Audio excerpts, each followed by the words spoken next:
Firmata a Palazzo Moroni la convenzione tra il Comune di Padova e il Centro Europeo del Volontariato, una firma che delinea le aree di approfondimento delle tematiche per il 2020, l'anno in cui Padova diventerà capitale europea del volontariato. Povertà e nuove emarginazioni, salute e benessere, cultura e istruzione, tecnologia e innovazione, ambiente e urbanistica, economia e sviluppo sostenibile, pace e diritti umani.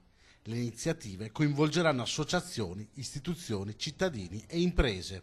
Padova was chosen. It was a very tough competition, of course. È stata scelta perché ha rappresentato il miglior mix e il miglior equilibrio tra municipalità, volontariato e organizzazioni di centri di volontariato. Una serie di iniziative verranno messe in atto già da quest'anno, creando un percorso di avvicinamento alla data del 2020. La firma di oggi inizia l'attività, Padova sarà capitale nel 2020, ma c'è tutto un avvicinamento a questa data e già dai prossimi giorni inizieranno alcune attività e iniziative e poi sarà tutto il 2020 e anche un bel pezzo del 2021 che servirà a vedere che cosa lasciamo a questa città e alla comunità tutta italiana.